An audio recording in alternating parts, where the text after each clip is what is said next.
A person should have his roots deep in a great moving current, a moving stream of conscious direction, which will keep him on course, sailing steadily toward the destination he's chosen, regardless of the economic and social winds that blow first this way and then that on the surface.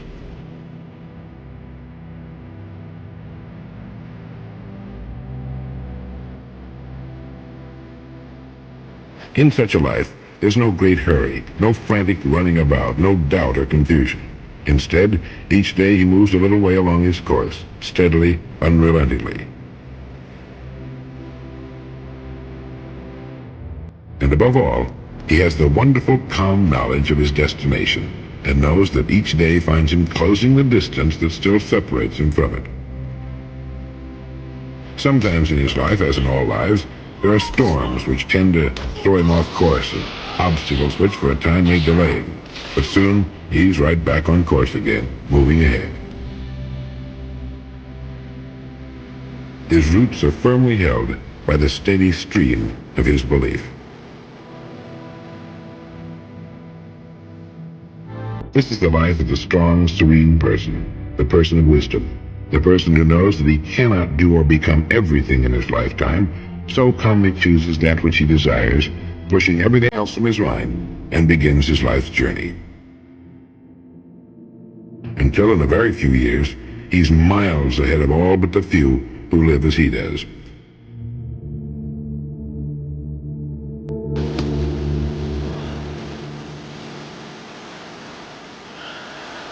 Our attitude is something we can control. It is then our attitude toward life which determines life's attitude toward us, cause and effect. You and I are responsible for our lives. You and I produce causes all day long, every day of our lives. The environment can only return to us a corresponding effect. We get back what we put out.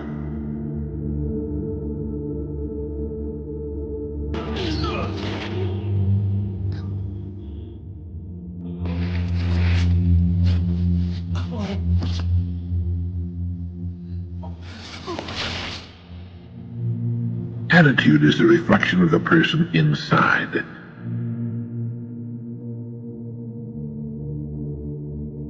I know the world will give me back what I put out in the way of attitude, so it's up to me. I'm responsible.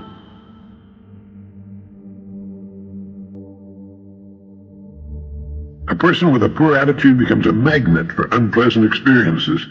When those experiences come, as they must because of his attitude, they tend to reinforce his poor attitude, thereby bringing more problems and so on. The person becomes an example of self-generating, doom-fulfilling prophecy.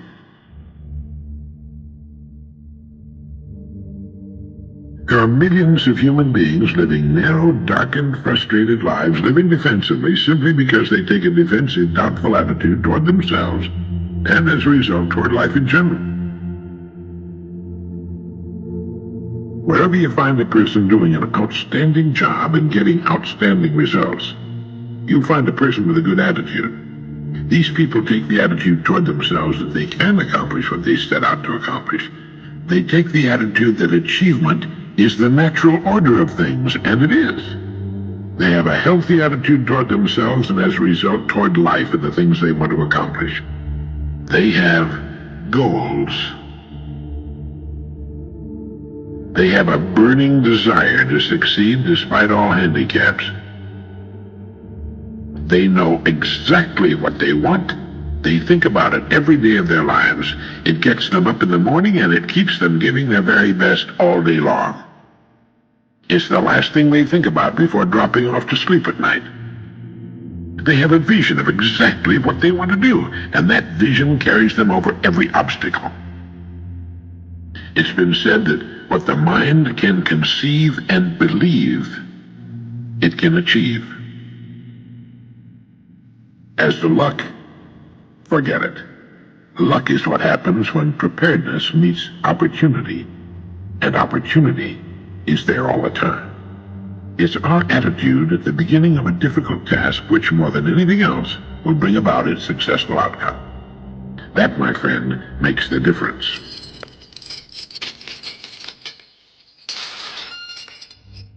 The secret of happiness is freedom. And the secret of freedom, courage. What the mind can conceive and believe, it can achieve. We become what we think about. I slept and dreamt that life was joy. I woke and saw that life was duty. I acted, and behold, duty was joy. We are at our very best, and we are happiest when we are fully engaged in work we enjoy on the journey toward the goal we've established for ourselves. Yeah, good evening. What's all this racket you're doing? It's the middle of the night. Here I am stuck in this tiny cell all day and night with nothing to do, so I'm working out. Huh? Now, if you don't mind, I've got some training to do. Huh? Now that's enough of my time that you've wasted. Now out! Out! Out! Ah. If I stop these exercises to harden my body, it starts to become weaker.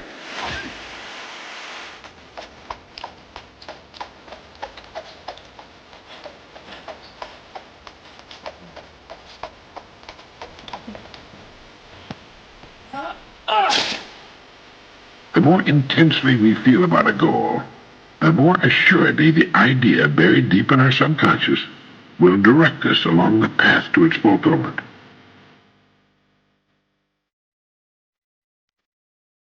But whatever our goal happens to be, if we stay with it, if we're fully committed to it, we'll reach it. That's the way it works.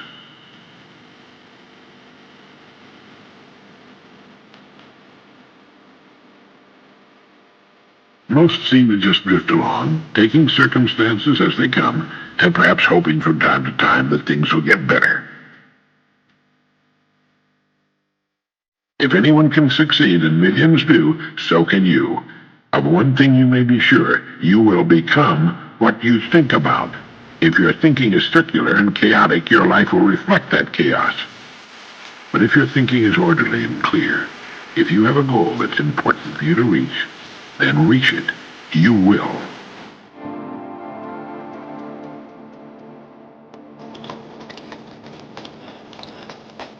If you want to develop the muscles of your body, you take daily exercise of some sort.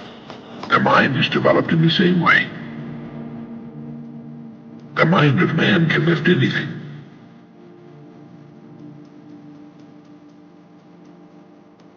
You see, you are at this moment the living embodiment of the sum total of your thoughts to this point in your life.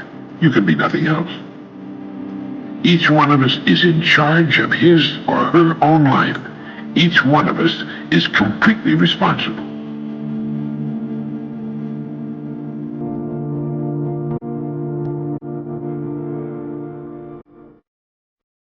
The only thing in the world that can take you to your goals in life is your mind.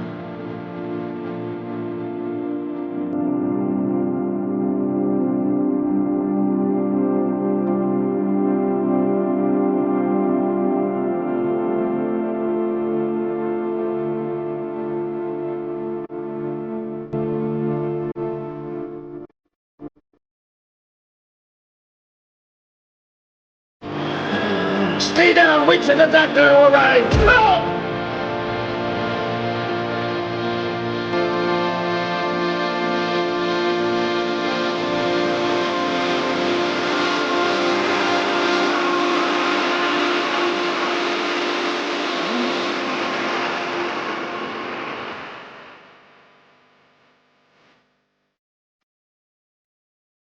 You can measure opportunity with the same yardstick that measures the risk involved. They go together.